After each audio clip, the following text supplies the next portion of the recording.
नमयी नृसिंह चरण अनादि परम कारण।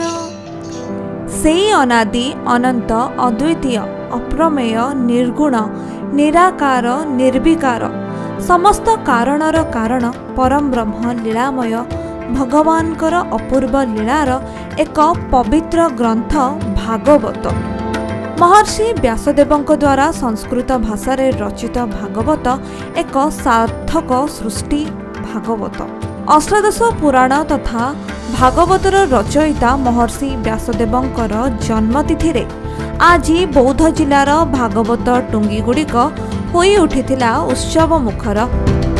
बौद्धर प्रसिद्ध श्री श्री चंद्रचूड़ मंदिर सम्मुखरे अवस्थित मंडपरे भागवत सप्ताहर अंतिम दिवस रे बहु भक्त भगवानकर दिव्य और भव्य लीला को श्रवण करी धन्य होइथिले। ओम नमः भगवते वासुदेवाय नामरे 1008 बार यज्ञ रे आहुति प्रदान करा जायथिला। बौद्ध सहरस्थ विभिन्न भागवत पीठरू प्रभु राधाकृष्णଙ୍କର चलंती विग्रह सहर परिक्रमा करने सह सहरर विभिन्न साहिर गृह सम्मुखरे पूजा अर्चना करथिले। संकीर्तन मंडली द्वारा प्रभुंकर विभिन्न भजन और जणाण भक्तंकर मन को भाव विभोर करि देथिला। सहरर हरिगुड़ी मदन मोहन सानमाली साही केउट साही राजनपाली आदि स्थानरू प्रभु राधाकृष्ण विमान रे बाहरी भक्तों को दर्शन दे कृतार्थ करथिले। समस्त विमान रे प्रभु महानदी आळती घाट को आगमन करिबा परे भरा महानदी रे चापरे राधाकृष्ण विराजमान करी चाप खेलिथिले। चंद्रचूड़ घाटरू प्रभु बाहरी हनुमान मंदिर पर्यंत चाप खेलिथिले।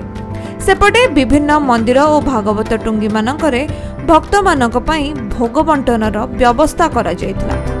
भक्तगण भगवान को प्रसाद पाई निजको अहोभाग्य मने करथिले। मोर नाम अनुषा प्रधान बगीचा साइड भक्त मैंने सब खाइबे महाप्रभु आज सर्वात सरला गीता बस्त्राए आज करूछ ना प्रति वर्ष करा समस्त जय जगन्नाथ। मु बौद्धर महानदी कूलू पाखर ठिया कहूँ कि भागवत सप्ताह चली आमर एठारे समस्ते भाई भौणी मौसा मौसी मान उत्साह सहित जोग देइचंती। 7 दिन ये सप्ताह चली आम हरिगुड़ी पोड़ापड़ा साई ठाकुर आसिक चाप खेलिबे। बहुत सुंदर शोभनीय स्थान आईटा देखापी बहुत दूर बहुत लोक आसुचंती। ठाकुर आशीर्वाद पाइबापी आम बहुत टाइम आसिलुणु कि बहुत खुशी लगुच। कौन कह लोक मान जो भक्ति भाव देखिले आम बौद्धर भक्ति भाव लोक देखिले समस्त इच्छा हम ये आसी सब जिन भोग कर उपभोग करने। भगवान श्रीमद भागवत वासुदेवांकर जन्म भगवतर जन्म उपलक्षे आमे आज समस्ते एकत्रित हो भगवान राधा कृष्णंकर संकीर्तन पालन करुछंतो एवं तांकर उत्सव मनाउछु एवं नगर परिक्रमा करी महानदी रे चाप खेली आमे प्रत्यावर्तन करिबो। प्रत्यावर्तन करि सारी महाप्रभु को आळती पुष्पांजलि करी कर्म संपादन करिबो। आज भागवतर आरंभ होइछि। व्यासदेवंकर जन्म व्यासदेव ये भागवत को रचना करथिले।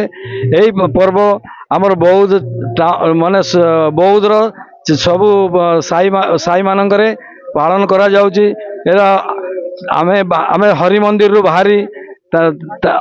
बाहरी जगन्नाथ मंदिर है आसी मदन मोहन को पठारे पहुँची थाना दे आमे ठीक आसिलु माने आलती घाट बौद्धर आलती घाट रे आसी पहुँचीचु।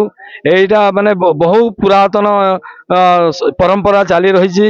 आई घाट रे वर्तमान चाप हम चाप माने 5-6टा डंगार देकरी ठाकुर को नहीं बुला जीवो बुले नहीं पुणी संतोषी घाट रे पहुँचे।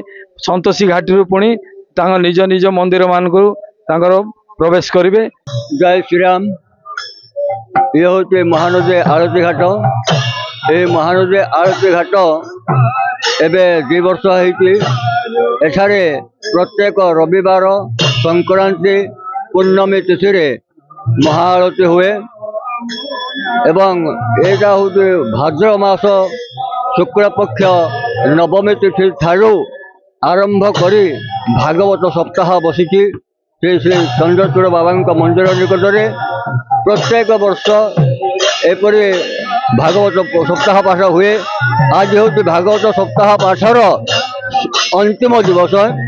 ये अंतिम दिवस एठी बहु पुरातन रजा राजुरा समय तीरघाट तीरघाट राधा कृष्ण मूर्ति सब आसे विमान आसे एठी नदी रे चाप खेल हुए एवं विभिन्न साईरु राधा कृष्ण मंदिर एवं भगवत प्रेमी माने आसी एठारे बहुत रुंड हुंती एवं भगवत प्रेमी माने बहु आशा रखी एवर्ष बहुत एठाक आसुचंती बहु परिमाण रे भक्त आसी एठारे संकीर्तन करछंती। बौद्धरू जयानंद मिश्रंकर रिपोर्ट खबर ओडिशा।